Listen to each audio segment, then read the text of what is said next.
Bonsoir à toutes et à tous. Je vous souhaite d'abord la bienvenue dans ce 23e webinaire du Carré de Paris. Aujourd'hui, en présence de l'historienne et politiste Stéphanie Lath Abdallah. Avec notre invité, nous allons d'abord aborder aujourd'hui la question de l'économie de la résistance et ensuite aussi la question de l'appartenance citoyenne en Palestine. Bonsoir Stéphanie, merci beaucoup d'avoir accepté notre invitation. Vous êtes donc historienne et politiste de formation.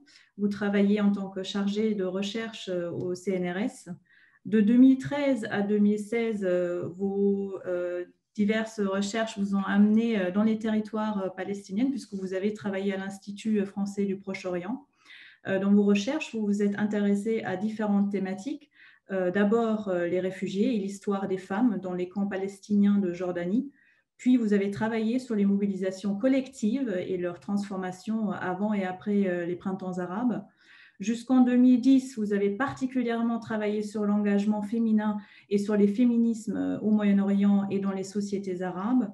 Vos travaux récents portent plutôt sur des questions de mobilité, de frontières et d'enfermement dans les espaces israélo-palestiniens et sur la question carcérale aussi. Sur cette dernière, vous venez tout juste de terminer un ouvrage intitulé « La toile carcérale, une histoire de l'enfermement en Palestine » qui paraîtra en février 2021 aux éditions Bayard. Mais au-delà de vos recherches, vous avez aussi contribué à plusieurs projets artistiques, des expositions d'art contemporain. Vous avez également écrit et co-réalisé avec Emad Ahmad le film Inner Mapping. C'est un documentaire de 51 minutes paru en 2017 et qui est une forme de road movie sur la carte et les circulations dans les espaces israélo-palestiniens. Aujourd'hui, vous dirigez le projet de recherche alternative citoyenne et économique au Moyen-Orient, de l'intervention sociale en temps de conflit au Centre d'études et de recherche internationale de Sciences Po, et dans le cadre duquel vous vous êtes intéressé à la question qu'on va aborder ce soir, à savoir l'économie de la résistance. C'est un concept que vous empruntez sans doute à l'économiste palestinien Antoine Mansour, qui avait déjà appelé de ses voeux en 1983 l'émergence d'une telle économie dans son ouvrage qui, à l'époque, s'intitulait « Palestine, une économie de résistance en Cisjordanie et à Gaza ». Donc, ma première question à vous ce soir, Stéphanie, c'est que doit-on comprendre en fait par économie de la résistance et comment vous vous êtes intéressée à ce sujet qui est quand même un sujet très particulier? Merci beaucoup. Bonsoir à tous. Merci et à toutes. Merci pour l'invitation.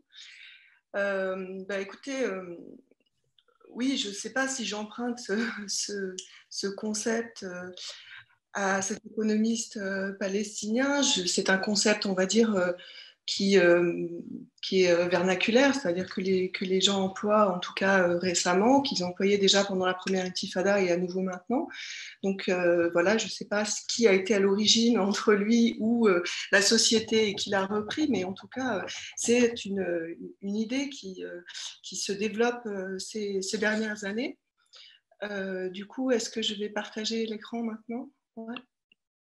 Oui, vous pouvez. Est-ce que vous voyez? Oui. Voilà. Donc en effet, on peut dire que c'est un mouvement ou des formes de mobilisation qui se développent dans le sillage en fait d'une transformation un peu des mobilisations en Palestine depuis une quinzaine d'années, des mobilisations qui se sont pour beaucoup relocalisées. Donc il y a tout d'abord ce qu'on connaît assez bien, qui est les mobilisations de la résistance populaire depuis 2004, donc des mobilisations dans différents villages pour contester les appropriations territoriales et coloniales des différentes ressources. Et donc plus récemment, disons ça fait entre 5 et 10 ans, on a ce retour donc de cette économie de la résistance où l'idée c'est de retrouver un usage des droits aux ressources naturelles, aux ressources patrimoniales et de production, de restaurer des formes de souveraineté locale dans une perspective d'autonomie. Donc comment je me suis intéressée à ça? Tout simplement parce que quand je vivais en Palestine, c'est quelque chose qui émergeait vraiment à ce moment-là, donc il y a quelques années, en 2013-2014, qui émergeait de la société, de nouvelles formes d'engagement. Donc c'est une économie, on va dire, locale, alternative, donc qui est appelée en arabe Iqtisad al-Sumud, ou bien Iqtisad al-Mukawam, qui est moins fréquent, qui a un sens un peu plus actif, plus volontariste que Sumud. Donc le Sumud, tout le monde connaît quand ils connaissent la Palestine, ça évoque un peu cette idée de tenir bon, c'est une idée un peu de résilience. Et ça renvoie à l'attachement, à l'appartenance intima. C'est pour ça que j'ai appelé cette communication économie de la résistance et intima citoyenne, appartenance citoyenne. Cette appartenance à la terre qui est incarnée par la figure emblématique du paysan de longue date dans le contexte palestinien. Donc ce qui est intéressant, c'est que c'est une autre forme de rapport, on peut dire, à la citoyenneté qui ne s'adresse plus aux acteurs politiques, aux instances politiques, traditionnelles, institutionnelles, et qui ne s'intéresse plus, ne pose plus la question de l'État non plus. Cette fameuse question, un État, deux États, ou cette problématique qui s'adresse aux institutions existantes. Donc en fait, c'est plutôt l'idée de reconstruire d'autres formes de citoyenneté. Enfin, il me semble qu'en tout cas, ces différentes mobilisations montrent cette reconstruction de différentes formes de citoyenneté, on va dire par le bas, et à une échelle horizontale, c'est-à-dire entre pairs, entre citoyens. Et il y a une idée de refaire société, de refaire d'autres formes de citoyenneté, donc refaire, reconstruire, parce que évidemment le lien avec le passé est toujours très fort, dans le contexte palestinien particulièrement, en raison de l'aliénation culturelle, sociale que constitue la situation coloniale, et aussi parce que c'est une manière à la fois de s'engager dans des pratiques alternatives qui peuvent être innovantes, inventives, qu'on peut retrouver par exemple dans l'économie solidaire ailleurs, qui se développe un peu partout dans le monde aujourd'hui, mais en même temps avec aussi un ancrage dans des pratiques traditionnelles, disons plus anciennes, et des pratiques historiques, comme par exemple le moment de la première intifada, qui est un moment de référence pour cette économie de la résistance, puisque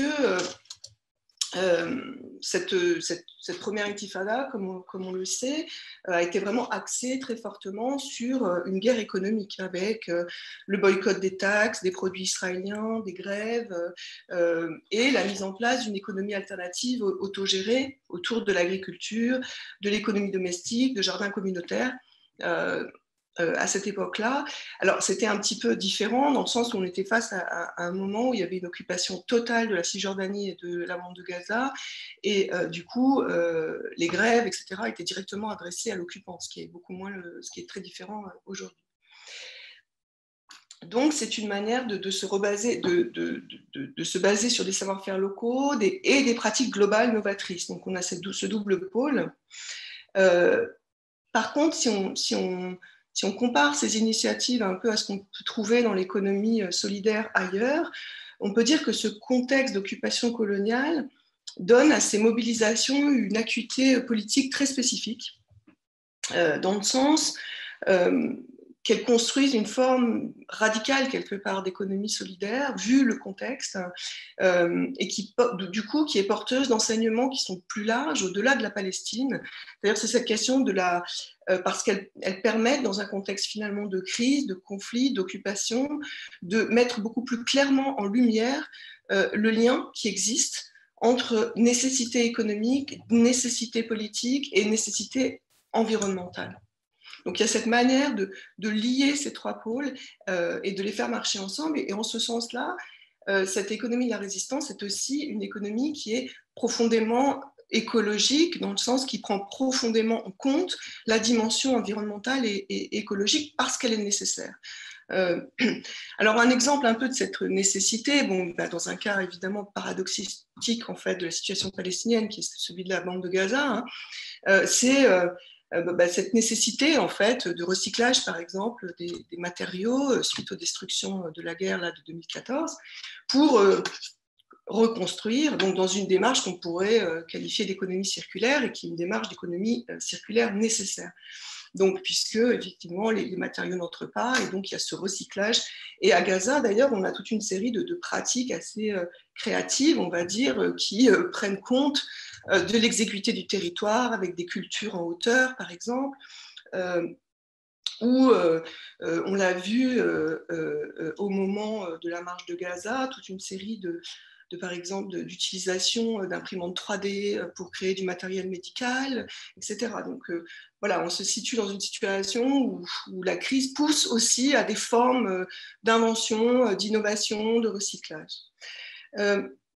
Et en effet, on constate quand même que dans ce contexte, du coup, il y a une volonté de sortir d'une focalisation sur le marché et l'État et de contester plus largement le système économique néolibéral ou capitaliste dans lequel s'inscrit aussi la Palestine. Aussi parce que finalement, depuis Oslo, petit à petit, s'est construite une critique de l'économie néolibérale mise en œuvre en Palestine, dans la mesure où il a été analysé qu'elle avait partie liée avec la domination coloniale. Donc il y a eu un certain nombre donc il y a eu une critique petit à petit de plus en plus radicale des liens entre occupation et néolibéralisme, et entre pérennisation de l'occupation et dépendance aux financements internationaux. Donc il y a les deux volets, donc ces deux volets qui sont perçus comme ayant fortement réduit la capacité d'agir politique et économique de chacune et de chacun. Donc ça a commencé par la critique du protocole de Paris, qui avait été signé en 1994, qui a constitué un marché captif palestinien pour l'économie israélienne, et qui a donc eu pour conséquence une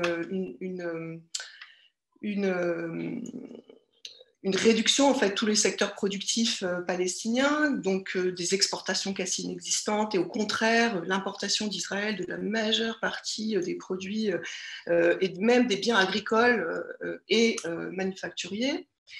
Et ça s'est accru avec la période du fayadisme, donc le ministre des Finances puis Premier ministre palestinien entre 2007 et 2013, qui était un ancien fonctionnaire de la Banque mondiale et qui a vraiment appliqué des méthodes néolibérales pour relever l'économie palestinienne. Bon, il avait aussi cette idée de faire avancer un projet politique de construction de l'État par le bas, mais bon, au final, il a fait aussi une réforme du secteur bancaire qui a fortement augmenté finalement l'influence des acteurs de l'économie capitaliste, ce qui a été vu ensuite, une fois finalement l'échec du projet politique que portait Fayad. Il portait un projet économique, mais aussi un projet politique, a été patent. Donc, ont aussi été mis au jour en fait des intérêts capitalistes à la fois israéliens mais palestiniens, parfois qui agissent de concert, qui ont été dans des zones industrielles, des exploitations des colonies et agricoles dans les colonies, de l'agrobusiness dans la vallée du Jourdain par exemple, qui ont montré également la collusion entre un système économique et une occupation. Khalil Nahleh, par exemple, parle de néocolonialisme économique. Donc voilà, c'est comme ça que c'est. Et avec cette idée derrière d'une collusion parfois entre une classe capitaliste palestinienne et une classe capitaliste israélienne, la forte imbrication de certains milieux d'affaires palestiniens, avec notamment liés au cadre de l'autorité palestinienne, sous la forme de réseaux clientélistes qui développent de l'agrobusiness, des zones industrielles multinationales, on a vu fleurir, par exemple celle de Maj Ibn Amer à Jenin, il y a eu toute l'histoire de la ville nouvelle de Rawabi, par exemple. Et donc, tous ces acteurs économiques sont perçus comme des acteurs de la dépossession territoriale, et également de la dépossession des petits producteurs, des petits acteurs économiques, qui deviennent alors et là je cite le premier guide en fait de la consommation éthique en Palestine qui a été fait en 2014, qui s'appelle Rer Baradak, Rien que mon pays, guide de la consommation citoyenne en Palestine, et qui dit que donc ces petits producteurs sont petit à petit devenus une main-d'œuvre bon marché pour des entreprises polluantes axées sur le consumérisme. Donc finalement, cette période Fayad, elle a été vue, bien qu'il ne soit pas le seul responsable, mais donc tout ce processus depuis Oslo a été vu comme ayant favorisé à la fois le consumérisme et l'individualisme, donc comme ayant aussi attaqué les valeurs en fait sociétales. Et donc, cette impossibilité, finalement, et là je me réfère à un économiste palestinien, Tarek Sadek, de dire, dans ce contexte, il faut revenir à des pratiques d'économie de résistance, à celles qui avaient cours pendant la période d'occupation totale, avant Oslo. Donc, c'est également ce système d'aide internationale qui est extrêmement critiqué. Il est vu comme une action dépolitisante. Il y a eu beaucoup de travaux qui ont montré l'effet de l'international sur les ONG, sur le champ militant, par exemple. Mais il y a une ONG qui a été créée après la guerre de Gaza qui s'appelle Aid Watch Palestine, une ONG palestinienne, qui a montré en fait qui a travaillé sur le fait, la manière dont l'aide internationale a bénéficié de manière directe ou indirecte à l'économie israélienne. Donc, elle a travaillé avec un économiste israélien, Shir Ever, qui a montré que 78% de l'aide destinée aux Palestiniens profite directement ou indirectement à l'économie israélienne, en rentrant dans ces circuits, en servant à acheter des produits israéliens, donc, et entre 18 et 31% qui soutient directement l'occupation. Donc ça, c'est quelque chose qui est quand même largement, cette idée est largement partagée par les membres, par la société, dans la société. Donc, il y a des gens qui parlent carrément de 3 formes d'occupation: Israël, l'autorité palestinienne, les bailleurs et les ONG. Bon, c'est quelque chose qu'on entend quand même assez fréquemment. Et plus récemment, depuis 1 an ou 2, il y a des intellectuels palestiniens, notamment autour du think tank Shabaka, qui parlent aussi d'inégalité environnementale et qui posent aussi la question en termes d'inégalité environnementale et notamment à Gaza, en termes d'écocide, particulièrement à Gaza, puisque, bon, enfin, je ne peux peut-être pas développer ça maintenant, mais on pourra en reparler. Donc, dans ce contexte, c'est vraiment posé avec force la nécessité de sortir du néolibéralisme, voire de l'économie capitaliste, pour restaurer des formes de souveraineté dans une perspective d'autonomie.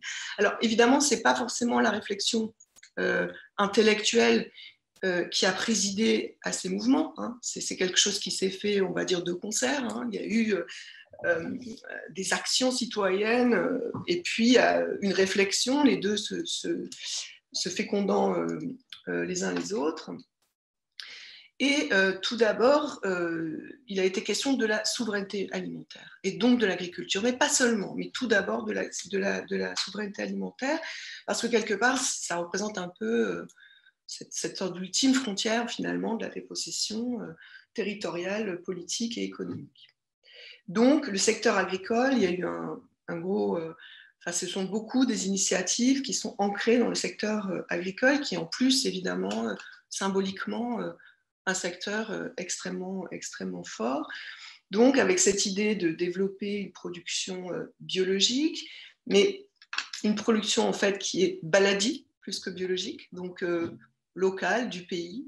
Elle peut être biologique, mais ce n'est pas obligé. Donc là, sur le terme baladie est un terme qui ne veut pas dire biologique en arabe, il y a un autre mot pour dire biologique, mais en tout cas qui recouvre des pratiques qui sont locales d'abord, ancrées dans un terroir et qui peuvent être également biologiques, de l'agroécologie, de groupes de consommateurs type AMAP, d'un commerce équitable, de fermes, de jardins communautaires, de banques de semences locales, ça c'est extrêmement important. Mais ça concerne aussi le tourisme, avec des pratiques de tourisme alternatif, de réinvestissement des centres des villages, puisque la plupart des des lieux archéologiques majeurs en Cisjordanie notamment sont en zone C, donc sont appropriés aussi par les autorités israéliennes. Donc il y a le développement d'autres lieux patrimoniaux à l'intérieur des villages par exemple, les énergies renouvelables et également des systèmes de financement communautaire, d'échange non monétaire. Ou des projets un peu plus globaux, plus holistes, qui allient plusieurs dimensions et un souci environnemental, comme par exemple l'éco-village. Donc on a plusieurs types d'acteurs, je ne peux pas tous les citer, mais c'est-à-dire en gros on a des agriculteurs, des associations, des réseaux de tourisme, des agronomes, des associations d'agronomes, des syndicats agricoles, liés à des partis de gauche comme le WAC par exemple, des organisations de la société civile diverses, Aid Watch Palestine, Dalia, Mahan, BDS Palestine, mais aussi des élus locaux, des maires beaucoup, et de simples citoyens. Et ils sont accompagnés, comme je disais, par une réflexion intellectuelle stimulée par des think tanks, des centres de recherche comme Bissan, Al-Shabaka, Marsad, ou des universitaires également qui pensent ces questions. Donc ils ont parfois été nommés une intifada verte et ils sont extrêmement finalement liés au développement du mouvement de boycott économique et politique des institutions et des produits israéliens, BDS. Donc en fait, il déplace le paradigme un peu de la contestation et de la lutte nationale en Palestine, comme je le disais, parce qu'il ne s'adresse pas aux instances politiques, institutionnelles et traditionnelles. Et de ce point de vue, on peut dire qu'il s'inscrit dans une transformation profonde des mobilisations qui ont cours depuis une quinzaine d'années en Palestine, qu'on a vu dans la résistance populaire, dans la grande marche du retour de Gaza aussi, depuis le 30 mars 2018. Donc d'un changement de paradigme, de l'objectif de libération nationale et territoriale, avec l'idée de création d'un État souverain, à des perspectives beaucoup plus liées à la question des droits, d'une part, et la question de l'autonomie, avec le rétablissement de souveraineté locale, donc l'autonomie par le bas. Et quelque part, on pourrait peut-être approcher ce tournant historique à l'œuvre, bien qu'en Palestine, il est vraiment à l'initiative de la société civile, en tout cas en Cisjordanie, c'est très très clair, c'est-à-dire qu'il est peu relayé par l'autorité palestinienne, par exemple, ce qui est assez différent à Gaza, puisque à Gaza, il y a effectivement des initiatives de société civile, mais il y a eu aussi du côté du gouvernement Hamas, le développement d'une idée d'une économie autonome et d'une économie de la résistance liée évidemment à la position très particulière de Gaza dans le contexte palestinien. Donc là, il y a encore, dans une certaine mesure, une prise en charge institutionnelle qu'il n'y a pas du tout en Cisjordanie. Et ça, on peut rattacher ça un petit peu à ce qu'on voit dans le sud du Liban, ce que développe le Hezbollah aussi, qui a aussi ce genre de problématiques, économie de la résistance, ou l'Iran aussi, qui a ce type de problématiques. Donc disons que là, c'est pas à l'initiative d'abord, ou en tout cas seulement de la société civile, comme c'est le cas en Cisjordanie. Mais en tout cas, on peut rapprocher ça, je pense, du tournant qu'a opéré d'une certaine manière le mouvement kurde autour d'Öcalan à partir des années 2000, où il y a vraiment ce changement de paradigme de l'État à l'autonomie et de problématiques de libération territoriale, des problématiques citoyennes ancrées dans le territoire, dans des droits locaux. Donc, comme je l'ai dit, ce n'est pas tellement la problématique de l'État. Donc, cette question de restaurer la souveraineté alimentaire, là, je me réfère à George Curzon, qui est un agronome qui a été un peu à l'origine aussi de la question de l'agroécologie en Palestine, qui a beaucoup travaillé sur ces questions et qui a depuis longtemps souligné qu'il fallait absolument transformer les modes de production agricole, en fait. Alors, la souveraineté alimentaire politise en fait la question de la nourriture. Elle inclut la notion de justice alimentaire, de colonisation alimentaire, et elle construit le problème en termes de droit. Et ça, à l'opposé de la notion de sécurité alimentaire, qui est la notion qui est employée à la fois par l'autorité palestinienne et par les bailleurs internationaux. C'est très différent, ça ne pose pas du tout les choses de la même manière. Bon, je ne vais pas forcément développer là, mais c'est quelque chose qui a été introduit et relayé également à l'échelle internationale par la Via Campesina, cette problématique de la souveraineté alimentaire. Donc, l'agriculture est vue comme ce dernier bastion, mais aussi comme un modèle pour relever tout le secteur productif palestinien, préserver les ressources, le patrimoine territorial, agricole, culturel et culinaire palestinien. Donc un pilier évidemment de l'identité, mais permet aussi de préserver la terre, dans la mesure où il y a des mécanismes, des cercles, on va dire, un peu vicieux, qui lient de manière négative les modes de production actuels à la dépossession des terres territoriales. En Cisjordanie, beaucoup des terres cultivées sont en zone C. Donc, dans cette zone, une terre qui n'est pas cultivée pendant 10 ans est susceptible de tomber dans l'escarcelle de l'État. 3 ans si elle n'est pas dûment enregistrée au cadastre, de l'État, pour le coup, de l'État israélien, hein, en vertu d'une loi ottomane qui a été revivifiée en 1976. Et donc, il y a absolument une nécessité de ne pas laisser en jachère pendant trop longtemps des terres.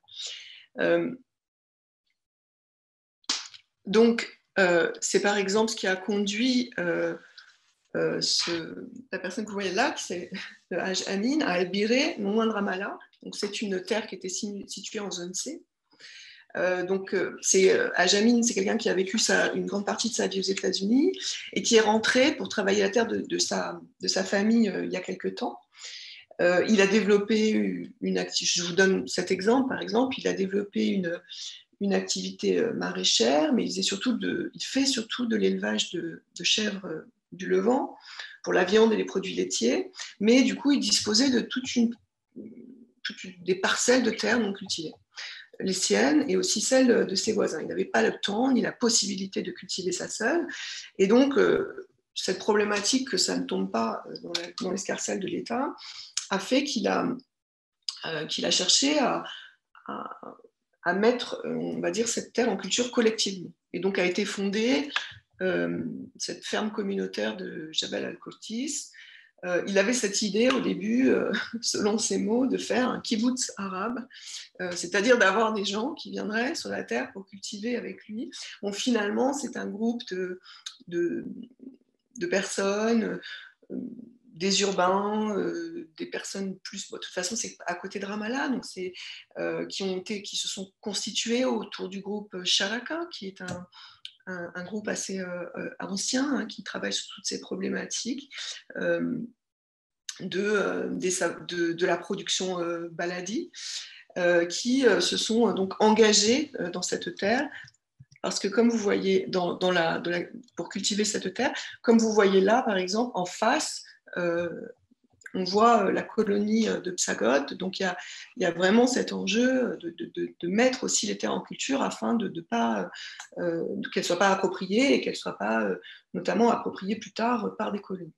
Donc dans ce contexte, les pratiques donc biologiques, mais surtout agroécologiques, sont jugées nécessaires par beaucoup des acteurs de ces engagements, comme l'agronome Saad Daher ou l'association Ma'an, l'association Adel, parce que jusque-là, des modes de production, on va dire, chimiques, enfin, utilisant des intrants chimiques, et alors sans parler des modes de production industriels, évidemment, enfin, je veux dire de l'agrobusiness, mais déjà travailler avec des intrants chimiques, et très coûteux. Ce sont des intrants qui sont achetés en Israël, donc il y a un coût, il y a en plus un achat en Israël, alors que bon, évidemment l'idée c'est de construire une autonomie économique. Donc ce travail agricole est assez vite peu rentable, en plus il abîme les sols, donc les sols deviennent assez vite au bout d'un moment stériles, et donc du coup les gens arrêtent de cultiver et vont travailler pour certains dans les colonies, dans la construction par exemple. Donc en fait, il y a une forme de collusion entre des processus de colonisation et la promotion de techniques d'agriculture dites modernes, telle qu'elle est défendue par encore défendu par l'autorité palestinienne, mais aussi par les bailleurs de fonds internationaux.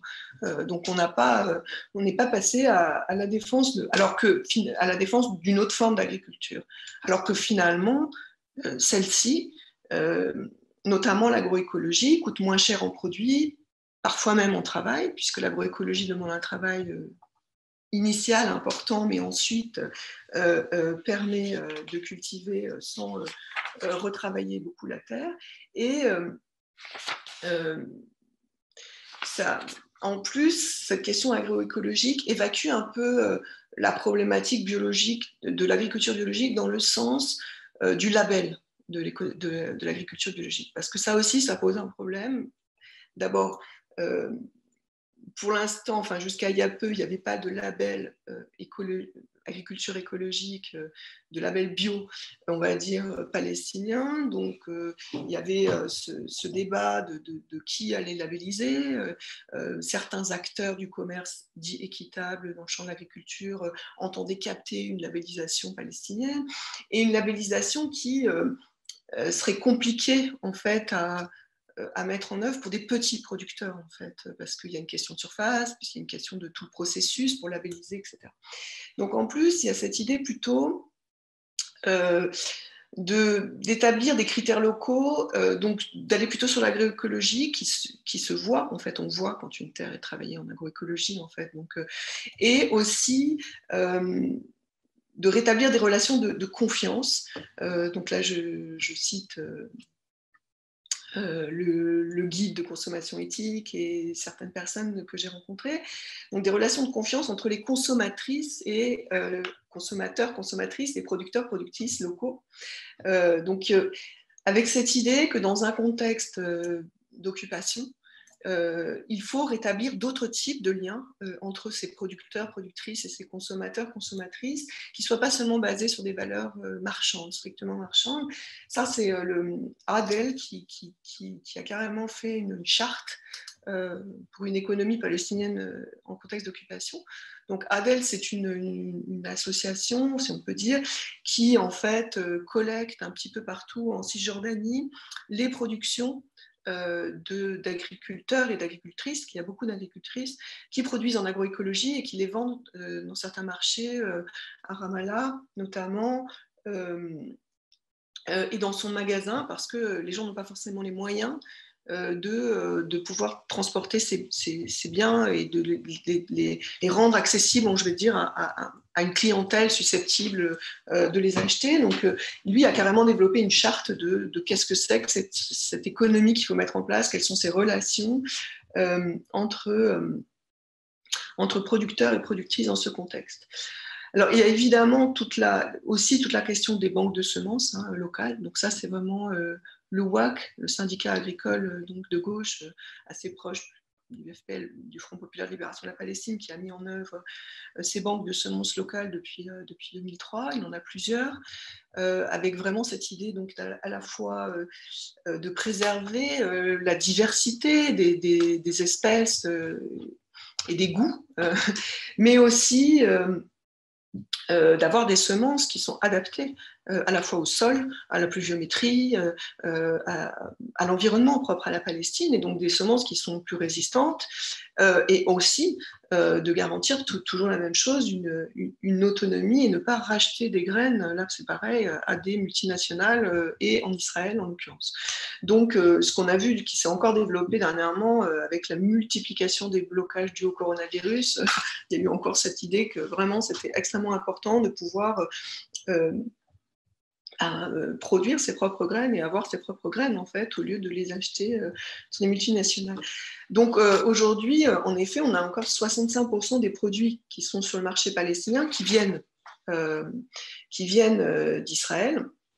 Et donc, l'idée est vraiment de développer des produits alternatifs, préférablement palestiniens, mais bon, pas seulement, mais préférablement palestiniens, afin de pouvoir boycotter les produits israéliens. Donc on avait beaucoup de fruits et légumes qui ne sont plus ou pas plantées ou récoltées en Palestine, donc les carottes, donc les dattes ne l'étaient plus, elles le sont à nouveau. Les champignons, donc là on a cette ferme de champignons qui a été fondée dans la vallée du Jourdain, qui du coup il n'y avait pas de champignons palestiniens, donc l'idée c'est de récupérer aussi, de reproduire certains... parce que donc du coup c'est de plus en plus lié, ces engagements sont de plus en plus liés à la question du boycott des produits israéliens et de BDS, dont l'influence en fait grandit en Palestine aussi. Hein. Et je dis ça parce que finalement, au début, l'influence était beaucoup plus à l'international que localement, et qui est plébiscitée comme un succès, en fait, une des rares mobilisations récentes ou formes d'engagement récentes qui sont considérées comme un succès, et d'ailleurs comme une menace stratégique par Israël. Donc là, on voit, il y a eu un certain nombre de campagnes qui ont été faites dernièrement, qui sont devenues de plus en plus audacieuses, si on peut dire. Donc ça, c'est à partir de 2016, on a eu ces campagnes là, qui se sont réitérées au moment de Ramadan. Donc, bon, voilà, Ramadan Tov, donc avec un mot hébreu, bon, pour vraiment souligner ce lien direct entre finalement consommation et occupation. Donc, ça, c'est au-delà de la campagne, ça, c'est ce qu'on peut trouver sur le mur de Bethléem. Donc, ces engagements posent vraiment cette question de l'autonomie. Mais également de la démocratisation du système, notamment d'aide internationale, qui est un acteur économique et donc politique clé en Palestine, et au-delà d'une démocratisation politique, dans l'idée d'une idée beaucoup plus directe et radicale de la démocratie. Comme je l'ai dit, ce système international qui est décrié, il a suscité plusieurs réactions. Il a suscité, en tout cas militantes, enfin de type militant. Celle de l'association Aid Watch Palestine et de l'association Dalia. Donc Aid Watch, je l'ai dit, ça a été fondé en 2014 après la guerre de Gaza. Et son objectif, en fait, c'est de rendre les financements internationaux responsables, tout en posant la question des droits des Palestiniens vis-à-vis de ce mécanisme. En fait, à partir du moment où on a un mécanisme massif, la question est de ne plus être seulement des récipiendaires de l'aide, mais au contraire, d'être des acteurs et d'interpeller les bailleurs en termes de droits, c'est-à-dire et dans une perspective un peu de citoyen global. Puisque vous êtes des acteurs centraux, alors on vous interpelle aussi sur le volet démocratique, et vous nous êtes redevables aussi de ce que vous faites, de ce que vous choisissez, etc. Inverser un peu cette problématique de l'aide. Pour que en fait, ce système d'aide internationale soutienne la question à la fois de l'autonomie et de l'autodétermination palestinienne. Donc a été évoquée dernièrement l'idée de mettre en place, il y a quelques années déjà, un tribunal communautaire sur l'aide internationale qui pourrait sanctionner des bailleurs en appelant au boycott, qui pourrait lancer des campagnes publiques. Donc en fait, l'idée est de devenir des citoyens, citoyennes globaux, détendeurs de droits vis-à-vis de bailleurs et des devoirs envers eux. Je cite le directeur de Aid Watch. L'association Dalia, elle, c'est plus... elle se définit comme une association communautaire, elle a été créée en 2007 et elle favorise plutôt des financements, on va dire, communautaires palestiniens, beaucoup venant de la diaspora. Et elle limite l'aide internationale à des bailleurs considérés comme solidaires.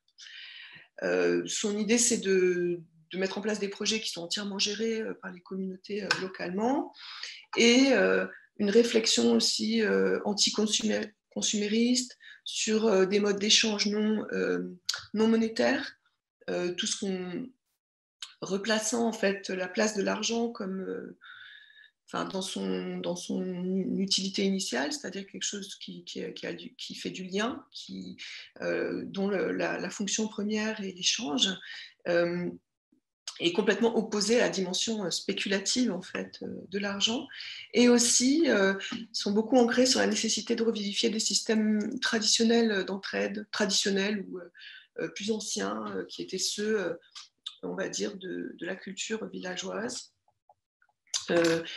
comme Al-Una ou Al-Muqaïda, et aussi de rendre visibles toutes les ressources non utilisées afin de pouvoir les échanger. Donc, ils se sont lancés dans des systèmes de troc, des changements monétaires, de ressourcerie, etc.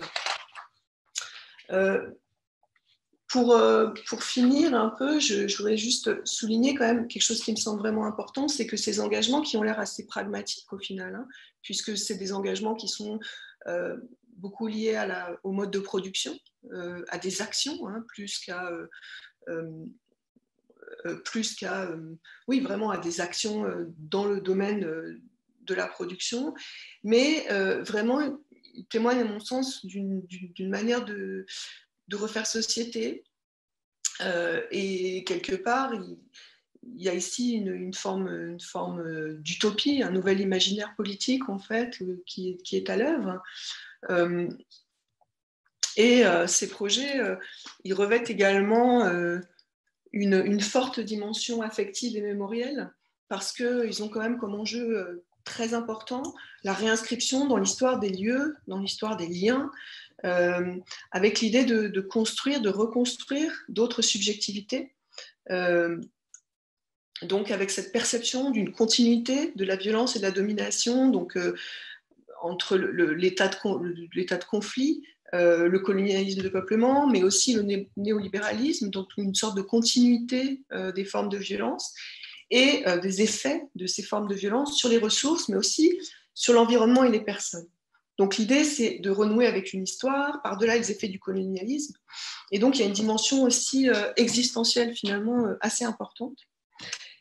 Et donc de renouer aussi avec d'autres imaginaires, renforcer la communauté, le sentiment d'appartenance au pays, donc intima, qui sont conçus comme vraiment nécessaires pour reconstruire une société résistante. Donc c'est pour ça que finalement la question des relations entre producteurs, productrices, consommateurs, consommatrices, la question de la confiance, du volontariat aussi, qui sont beaucoup mobilisés, cette idée du volontariat qui était assez important pendant la première intifada, complètement oubliée pendant la période très consumériste, individualiste. Donc il y a vraiment cette idée d'une perte en fait de valeur et de la volonté de les retrouver. Là, dans ce guide de la consommation citoyenne, il disait nos façons de vivre et nos valeurs, qui étaient celles d'une communauté productive, se sont transformées. Elles étaient solidaires, elles sont devenues celles d'une société individualiste et consumériste. Donc du coup, ce qui est vraiment visé, c'est, là je me réfère à Foucault, c'est la société néolibérale aussi. C'est pas juste l'économie néolibérale, c'est ce que Michel Foucault nommait la société néolibérale, qui touche non seulement l'économie, l'environnement, mais aussi les personnes et qui génère des subjectivités néolibérales, qui transforment les rapports humains et au-delà des humains aux non-humains et à la nature ou l'environnement. Au contraire, le volontariat est envisagé dans ce contexte comme une forme d'engagement, un esprit qui redonne confiance en soi et qui donne du pouvoir d'agir.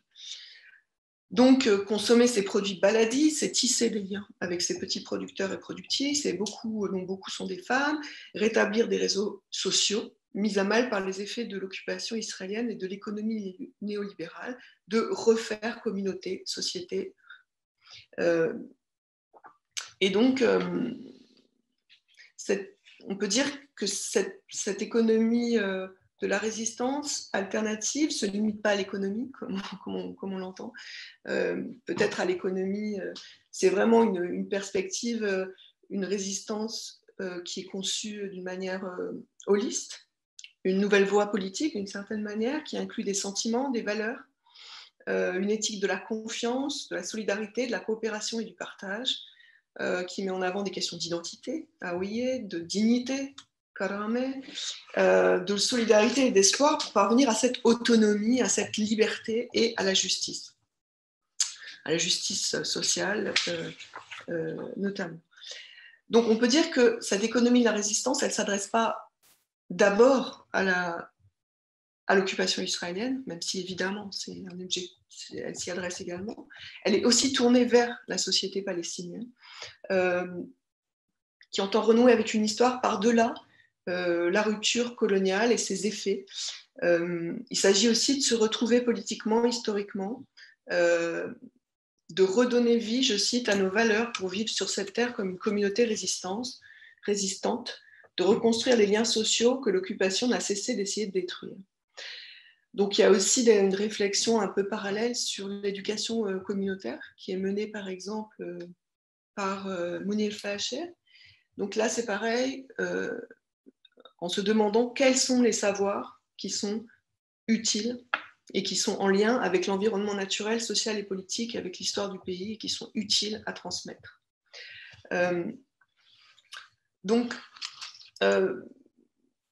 Et évidemment, autour de cette sortie de la marchandisation, c'est aussi une prise en compte de la notion de bien-être commun.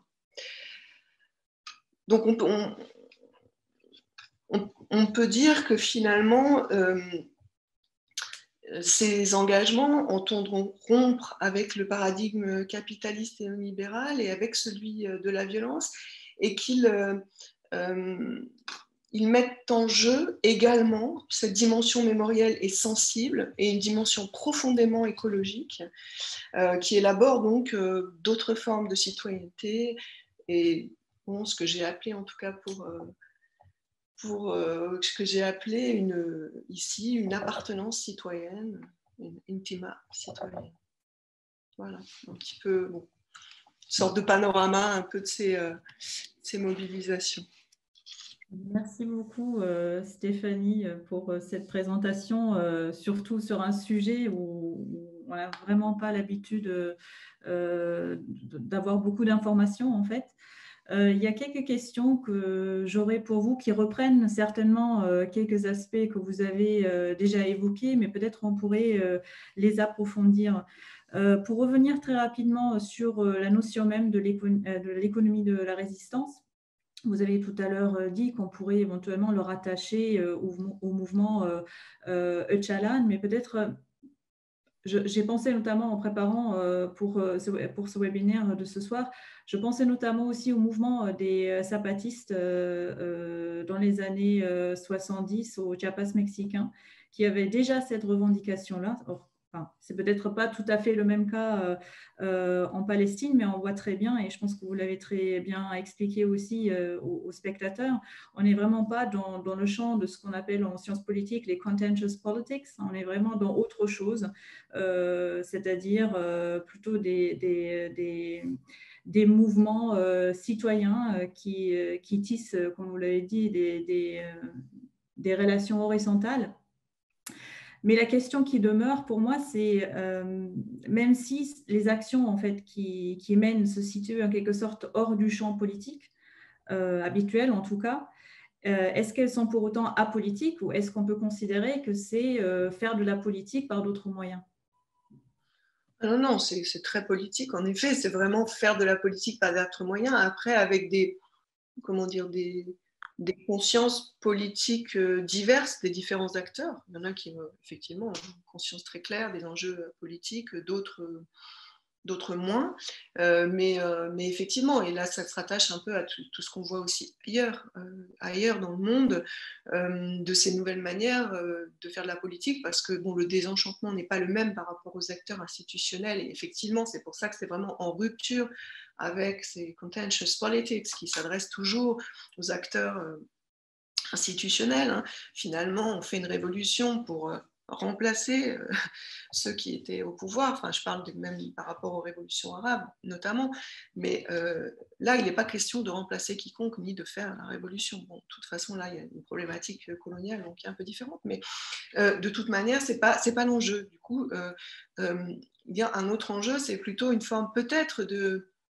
Alors, peut-être il y a des gens qui peuvent peut-être considérer que c'est une sorte de repli, je ne sais pas, en tout cas à une autre échelle, disons que c'est à une autre échelle. Et c'est l'échelle de l'autonomie par cette désillusion. Et là, on retrouve ces mouvements proches un peu partout, hein, je veux dire, Notre-Dame-des-Landes d'une certaine manière et d'autres. Hein. Donc, c'est pas... Par contre, ce que je trouve... par contre, là, on peut dire qu'il y a une... Je trouve que ça met... Enfin, le contexte palestinien, et c'est pas...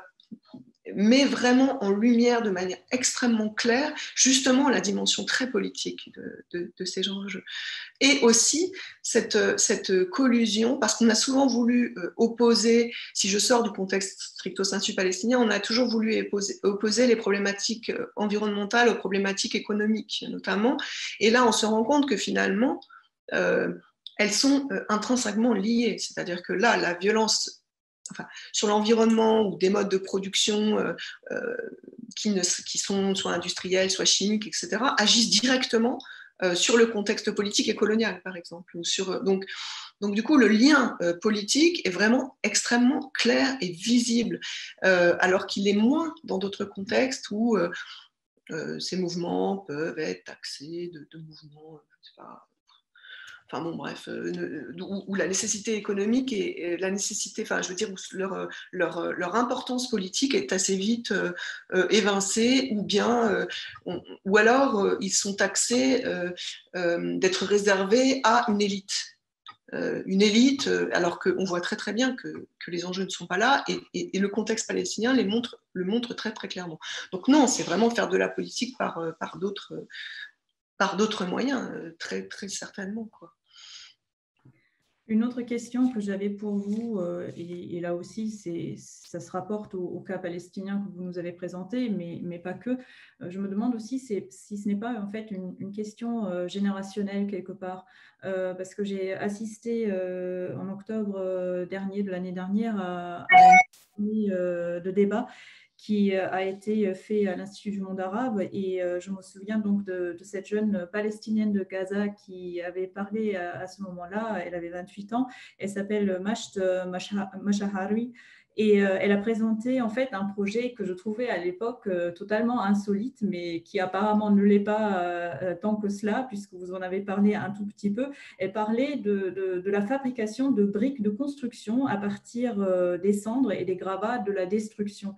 Et quand je l'ai écouté à l'époque, je m'étais dit que finalement la véritable force en fait de ces jeunes Palestiniens, c'est leur capacité à transformer le néant en opportunité.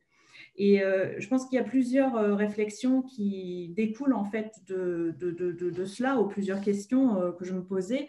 C'est d'abord, peut-on considérer effectivement que c'est quelque part une question générationnelle, parce que ces jeunes générations ont peut-être marre de subir en quelque sorte leur vie.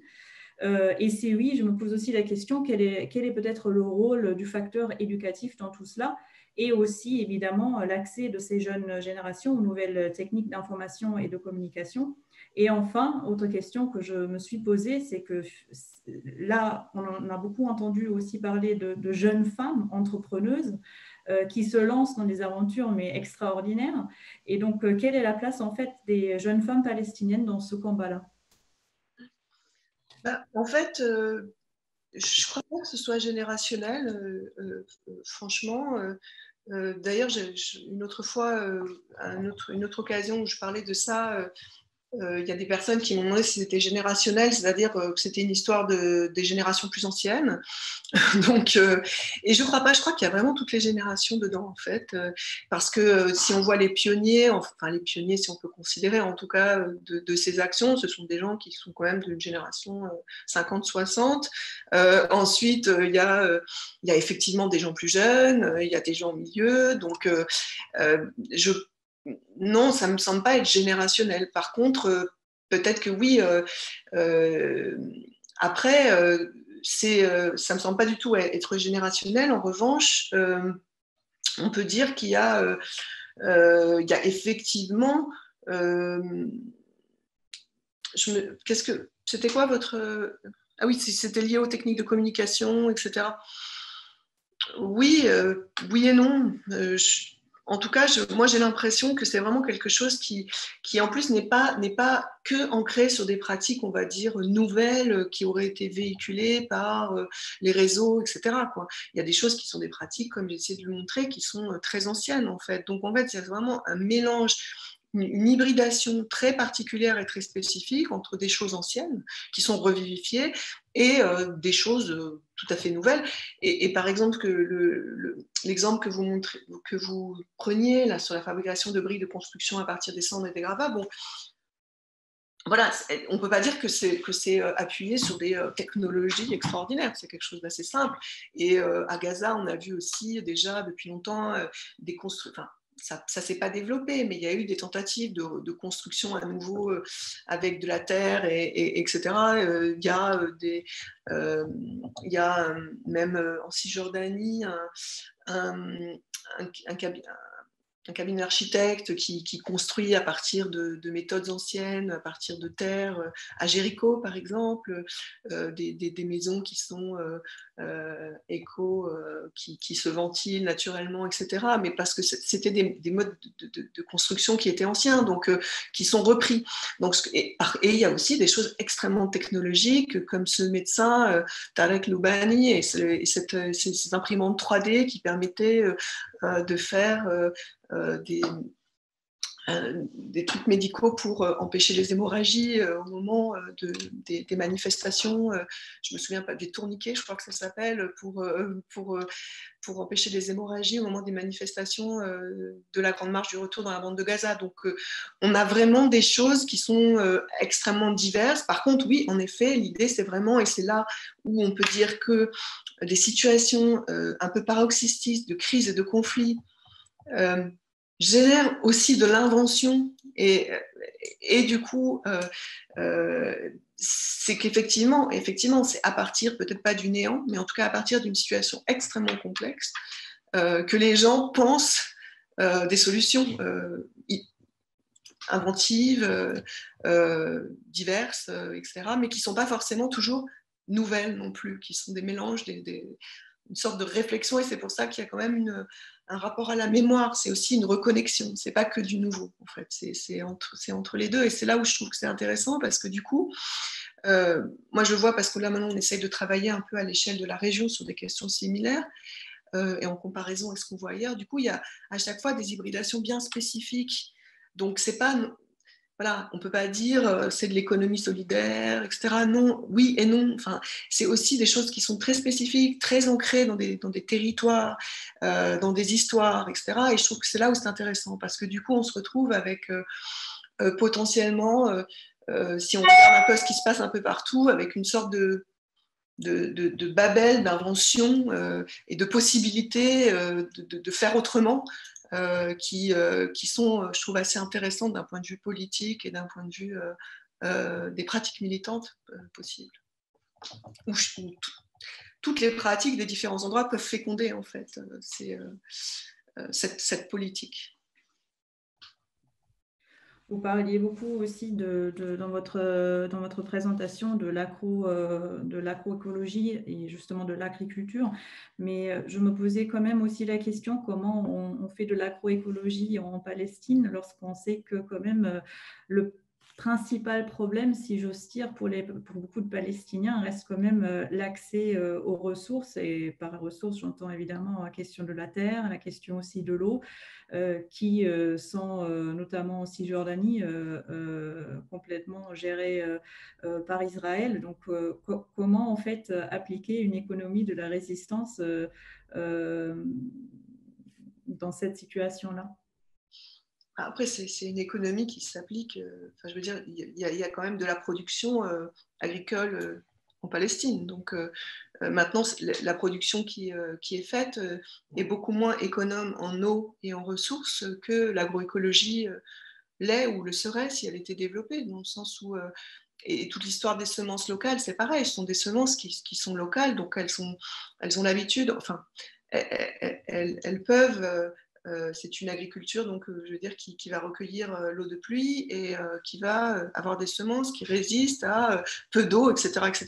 Ça ne veut pas dire que ça peut, comment dire, vaincre tous les obstacles liés à la captation des ressources par la colonisation, évidemment, mais ça permet sans doute d'en vaincre plus que d'autres formes de production qui sont utilisées actuellement, où au contraire, il faut beaucoup d'eau, il y a des semences qui ne sont pas résistantes, qui sont coûteuses, qu'on ne peut pas garder d'une année sur année, qui supposent des intrants chimiques, etc. Donc l'idée, en fait, de tous ces acteurs et des agronomes qui sont très actifs là-dessus, c'est de dire, bon, bah, dans ce contexte-là, cette agroécologie, finalement, permet beaucoup plus aux petits paysans de continuer à être petits paysans ou aux paysans de continuer à l'être qu'une autre forme d'agriculture qui les dépossédera de toute façon, mais qui les dépossédera en raison de la colonisation, mais aussi en raison de l'agrobusiness, par exemple, et de modes de production qui, de toute façon, ne fera que les pousser vers une forme de paupérisation et d'arrêter de cultiver et de faire autre chose, en fait. Donc, enfin, ces pratiques, elles sont pas, c'est pas des pratiques miraculeuses, mais en tout cas, c'est des pratiques qui, dans le contexte, essayent d'avoir le meilleur de ce qu'il est possible d'obtenir et ainsi de ne pas perdre plus de terre déjà pour commencer.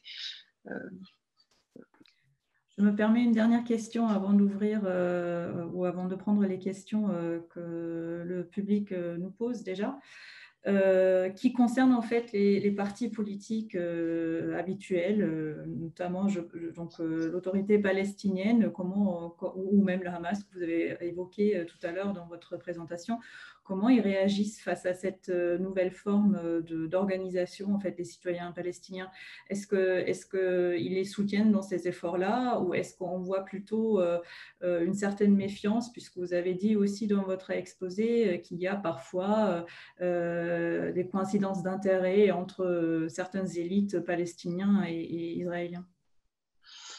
Oui, bah alors en fait, c'est assez différent en Cisjordanie et à Gaza, mais en tout cas, bah, déjà, bon, il faut savoir que toutes ces initiatives, elles sont à la fois, il y a quand même des réseaux qui les connectent, certains réseaux, certaines associations, mais elles sont aussi très éparses. Pour l'instant, il y a beaucoup d'initiatives, mais qui ne sont pas forcément toutes en lien et qui ne font pas forcément mouvement. Enfin, donc, ça, c'est quand même important à savoir.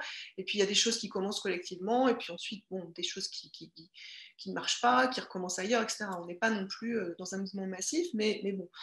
À côté de ça, il y a une partie des acteurs et des actrices qui pensent, par exemple, concernant l'autorité palestinienne en Cisjordanie, qu'il ne faut pas non plus trop les solliciter sur ces questions parce qu'ils n'ont pas tout à fait confiance, justement, en raison de l'imbrication, par exemple, de certains cadres de l'autorité palestinienne avec des grands projets voilà, qui les allient avec des intérêts, on va dire, économiques israéliens, que ce soit dans l'agrobusiness ou dans la Wahhabi ou d'autres projets industriels en Cisjordanie. Donc il y a cette idée de dire que l'autorité palestinienne ne soutiendra pas et du coup qu'il ne faut pas vraiment chercher à complètement les impliquer, qu'il faut rester à cette échelle citoyenne tout en quand même travaillant, par exemple, au niveau du ministère de l'Agriculture, avec certains fonctionnaires, mais à une certaine échelle, en fait.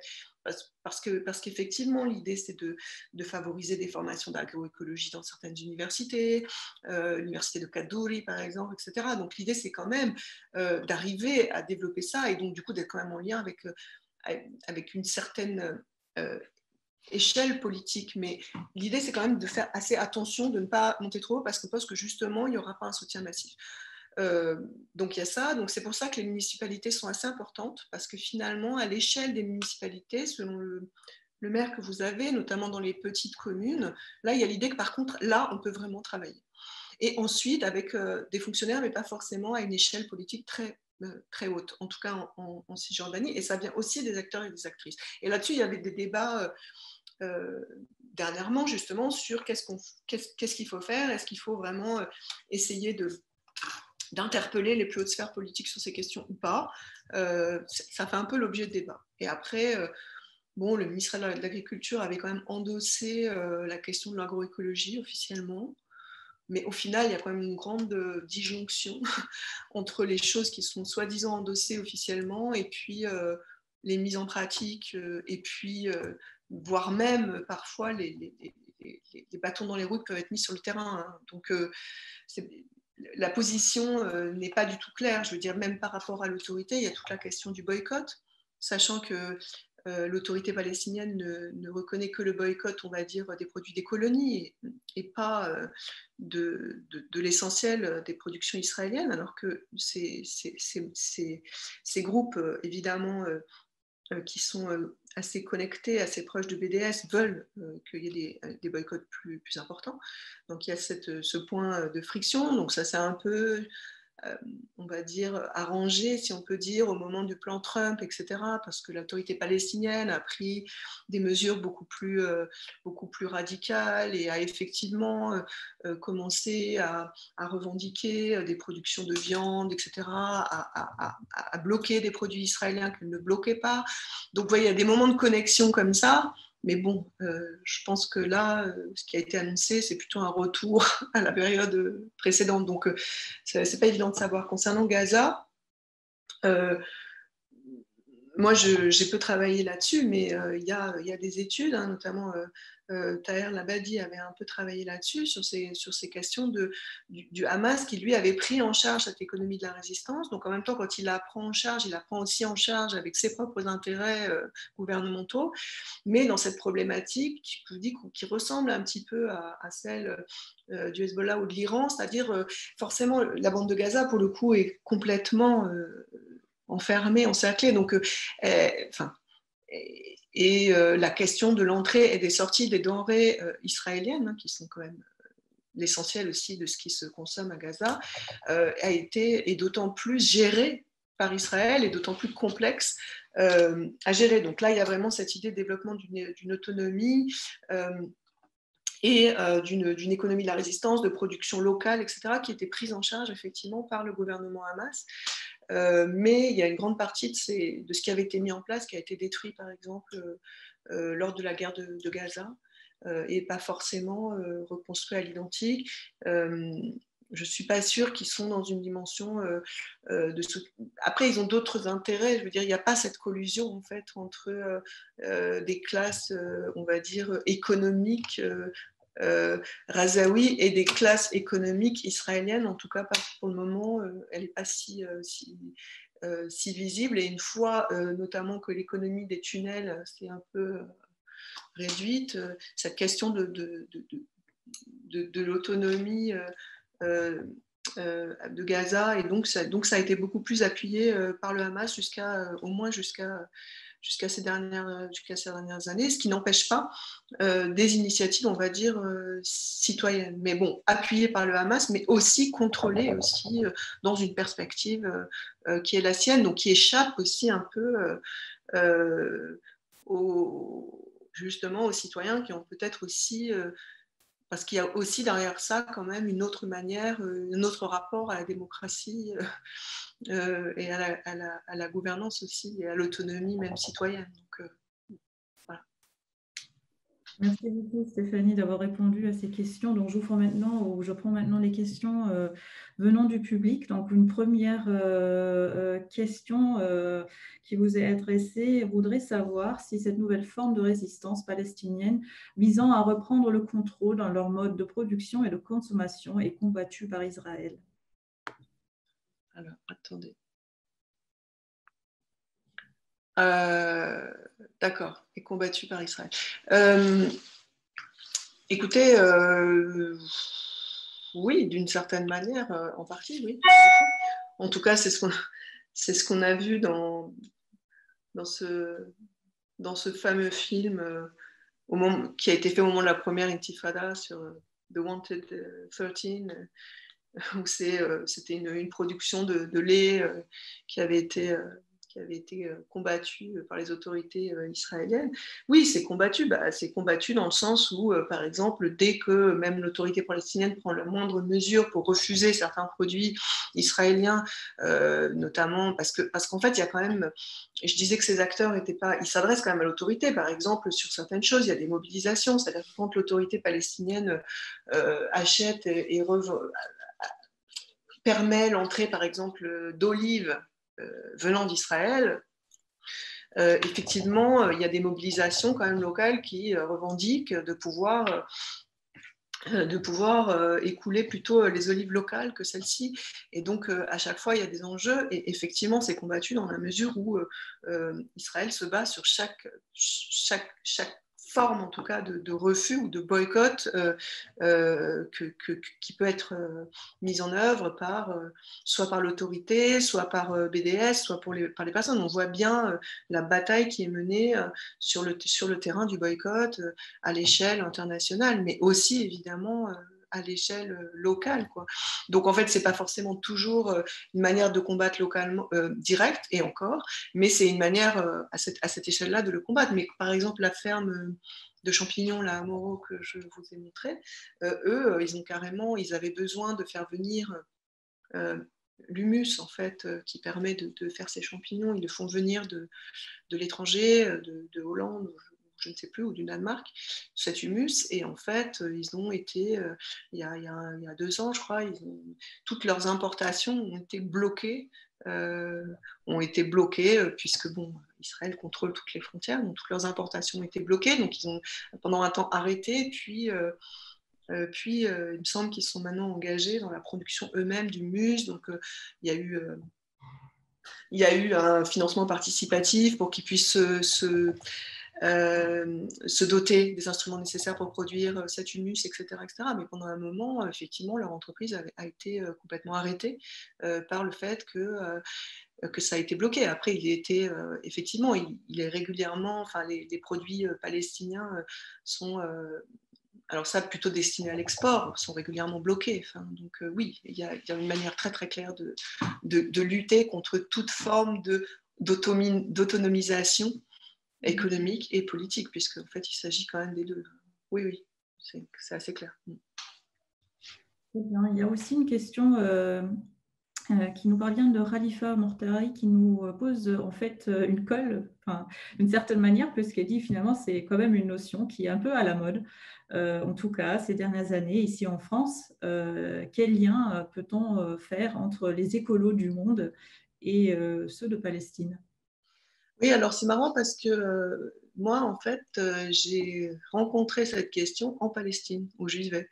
Elle est vraiment sortie de là. Elle n'est pas du tout sortie. C'est-à-dire qu'avant, à ce moment-là, je n'étais pas du tout très familière de ces mobilisations dans le champ français ou global. Je ne m'y intéressais pas plus que ça. Et c'est vraiment en vivant là-bas et que ces choses-là ont émergé. Donc, bon, cette question de mode, je trouve qu'elle est, bon, en tout cas, elle ne correspond pas du tout à la manière dont, en tout cas, ce sujet m'est arrivé.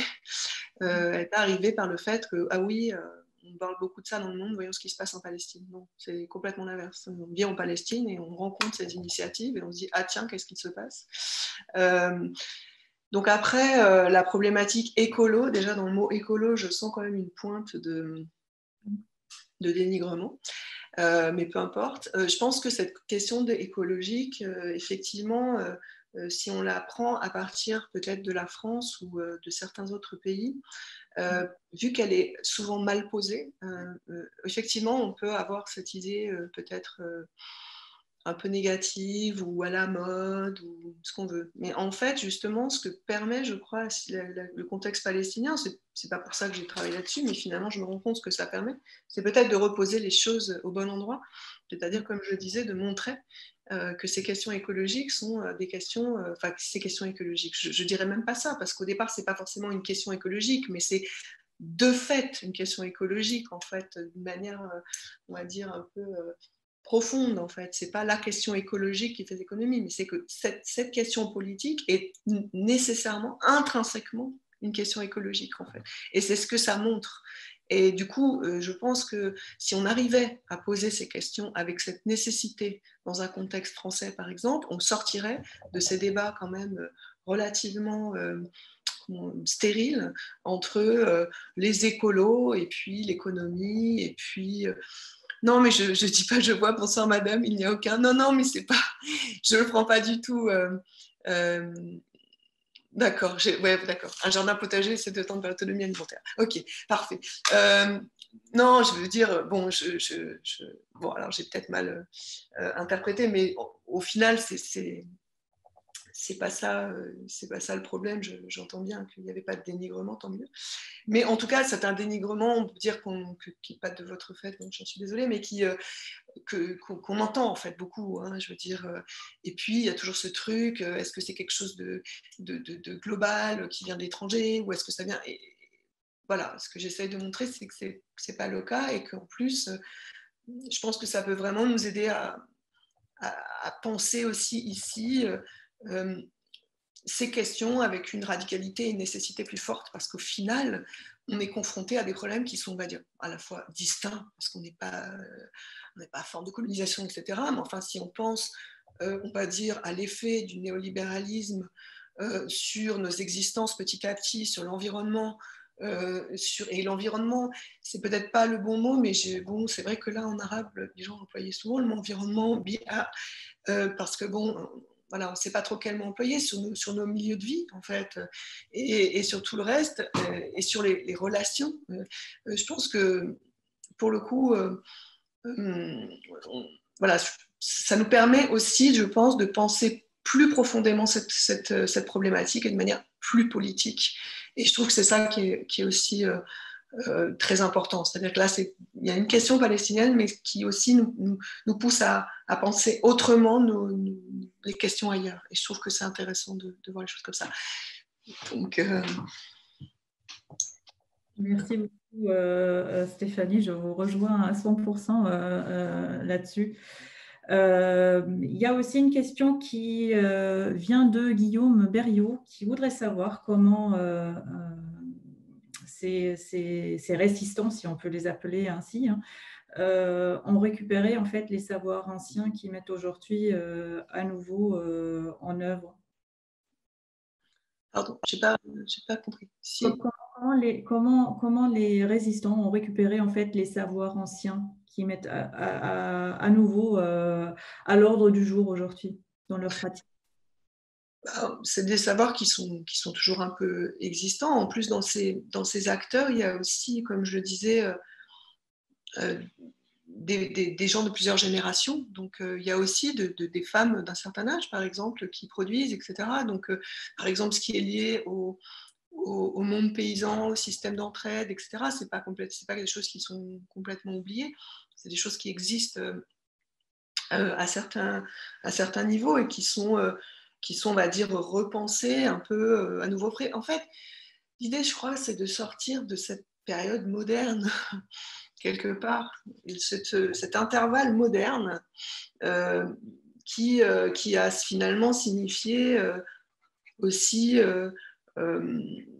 beaucoup de choses qui sont négatives, quoi, dans les modes de production notamment, et donc de revenir à des choses plus anciennes.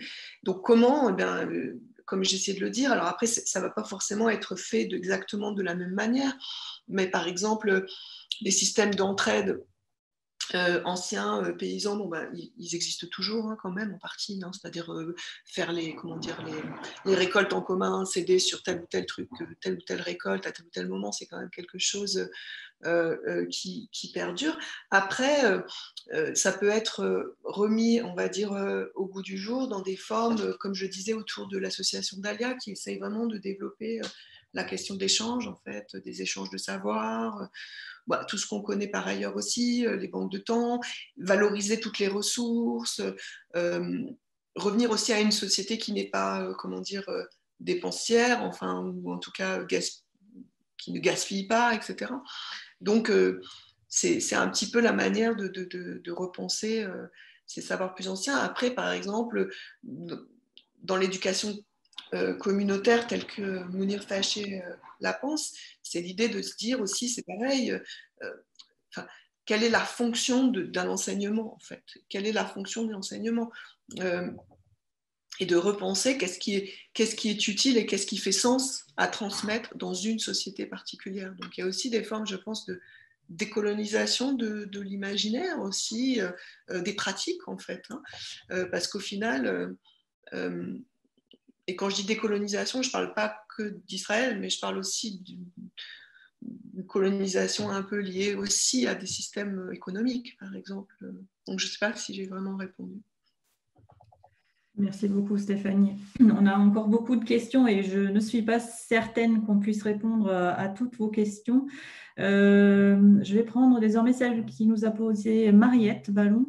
Elle voudrait savoir, elle voudrait revenir surtout sur ce que vous avez évoqué tout à l'heure, c'est-à-dire cette collusion entre bailleurs internationaux, Israël et l'autorité palestinienne concernant le développement d'un certain type de techniques agricoles modernes ou bien chimiques. En quoi ces techniques soutiennent-elles l'occupation, pose-t-elle comme question, et quels sont les intérêts des différents protagonistes dans le développement de ces techniques-là? Est-ce que vous pourriez répondre à cela, Stéphanie? Oui. En fait, je ne sais pas s'il y a développement de technique, mais disons qu'il n'y a pas changement de technique. Je veux dire, toute l'agriculture mondiale, jusque-là, fonctionne en majorité sur une agriculture chimique, extensive, etc. Donc, du coup, les bailleurs internationaux, pour la plupart, par exemple, ils se basent sur la question de la sécurité alimentaire. La FAO, tous ces gens-là, ils se basent là-dessus. Alors, il faut différencier les bailleurs, en effet. Il y a des petites ONG considérées comme solidaires, notamment qui, elles, travaillent de toute autre manière. Donc, il y a bailleurs et bailleurs. Il y a des petites ONG qui travaillent avec ces groupes directement d'une manière horizontale, puisque ces petites ONG sont aussi des citoyens situés ailleurs dans le monde et ils travaillent ensemble de manière horizontale avec d'autres pratiques agricoles. Alors là, c'est très clair. Ils contribuent aussi aux banques de semences, contribuent aux récoltes, partagent des savoirs. Il y a aussi des circulations de semences à l'échelle régionale et à l'échelle plus large, à l'échelle globale. Donc, on va dire qu'il y a les bailleurs qui sont des petits bailleurs solides, enfin bailleurs, c'est pas vraiment des bailleurs, mais des associations qui contribuent de diverses manières. Ça peut être un peu des fonds, mais c'est aussi beaucoup de la pratique, des savoirs, des échanges, etc. Donc, qui, eux, promeuvent d'autres pratiques. Et puis, il y a des gros bailleurs, notamment liés au système UN, etc., qui, eux, sont encore dans une problématique donc, de sécurité alimentaire. Donc, sécurité alimentaire, donc, les grandes organisations mondiales sont encore sur la question de...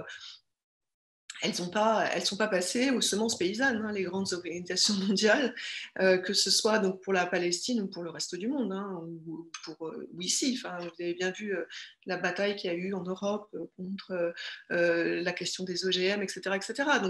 Donc en fait, ces grandes organisations, elles sont sur cette ligne-là, et donc du coup, c'est ce qu'elles entre guillemets, ce qu'elles promeuvent ou les choses qu'elles appuient en Palestine dans le système d'aide international lié à l'agriculture.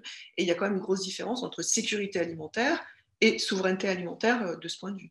Et donc, du coup, en fait, on a deux types d'acteurs internationaux, des acteurs solidaires alternatifs, on va dire, et puis des acteurs plus institutionnels, mainstream, des gros acteurs qui, eux, continuent à promouvoir le même type de fonctionnement en Palestine comme ailleurs. Sauf qu'en Palestine, il y a une problématique, il y a les mêmes problématiques qu'ailleurs, avec en plus la problématique coloniale, ce qui est pas rien. C'est-à-dire que la problématique coloniale et les autres problématiques liées à la santé, liées à toutes les problématiques qu'on a dans ces modes de production. Peut-être juste un ajout, Stéphanie, parce que je ne vous ai pas posé la question tout à l'heure, mais vous dites dans votre contribution à un ouvrage collectif que justement cette aide internationale qui provient des bailleurs internationaux, elle dépolitise les Palestiniens. Qu'est-ce que vous entendez par là quand vous dites elle dépolitise les Palestiniens? Alors là, c'est pareil, je ne reprends pas ce que je disais. Il y a aide et aide. Je veux dire, il y a les petits acteurs, la main solidaire, etc. Et puis, il y a des gros acteurs. Ça, c'est vraiment des études qui ont été faites récemment de beaucoup de chercheurs. Je pense à Sberber, je pense à Benoît Chaland, toutes les études récentes qui ont été faites sur l'impact, on va dire, massive, on va dire, de l'aide internationale. Disons que, en fait, l'aide internationale massive est arrivée au moment d'Oslo.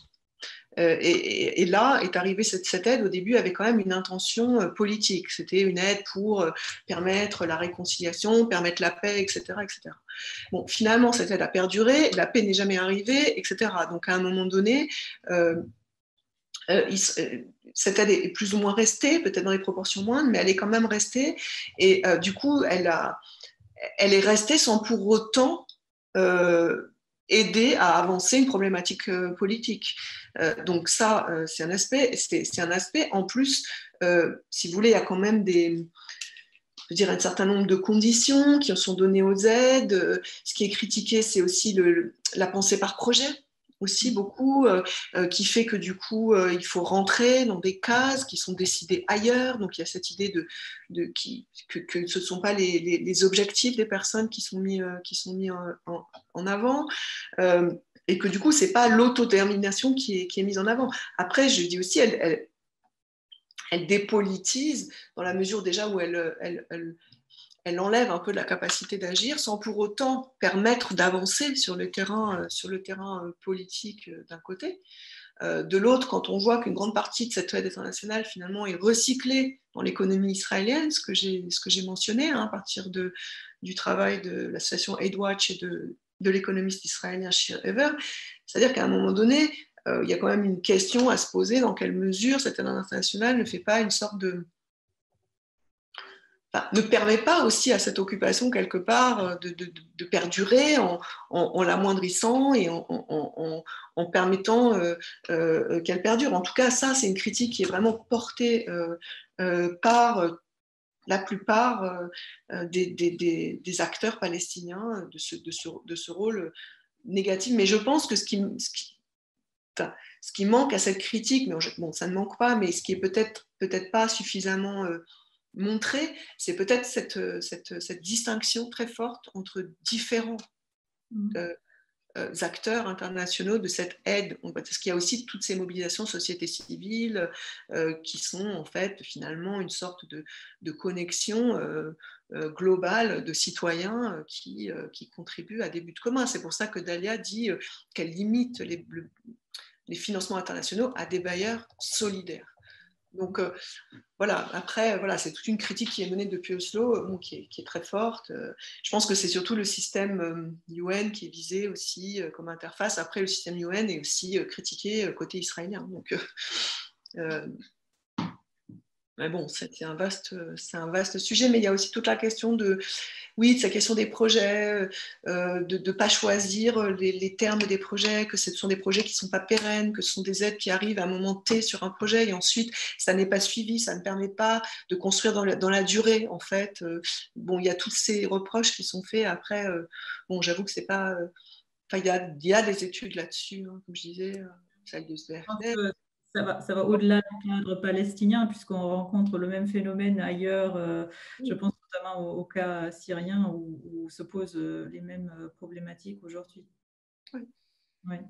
Eh bien, je dirais que c'était effectivement le mot de la fin d'aujourd'hui, puisqu'il est 19h57 et je vous remercie beaucoup, Stéphanie, pour cet exposé vraiment passionnant que vous nous avez dressé ce soir sur un sujet qui, comme je le disais, est souvent très peu débattu. Je remercie également nos spectateurs et je suis désolée qu'on n'a pas pu répondre à toutes vos questions. On a essayé ce qui était possible, donc merci encore une fois de nous avoir suivis ce soir. Vous pouvez nous retrouver la semaine prochaine, même jour et même heure, pour un webinaire avec le chercheur et le directeur de l'Institut français d'études anatoliennes, Bayram Balsi, et le professeur à Sciences Po, Tornike Gordadze, sur le conflit dans le Haut-Karabakh et ses enjeux régionaux, ainsi que le vendredi 4 décembre pour une journée d'études sur les villes dans le monde arabe. Et d'ici là, je vous dis prenez soin de vous et surtout, comme toujours, restez curieux. Bonne soirée à toutes et à tous.